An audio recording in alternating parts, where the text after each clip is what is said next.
Hey guys, welcome back to this channel. So on today's video, I'm gonna show you how you can repost a video on TikTok and how you can find the video that you just reposted. So here is how you can repost a video. First, find the video that you want to repost and then click on this arrow on the right panel of the video.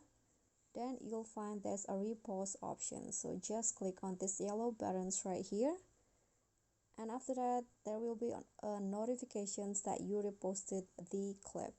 And to find the video that you reposted, you can just go to your profile and click on this reposted here, this icon right here, and here is the video that I just reposted on my profile. Okay, so that's all from me. I hope this will be helpful. Thank you guys so much for watching. Please don't forget to like, comment, subscribe, and also click on the thanks below. Bye.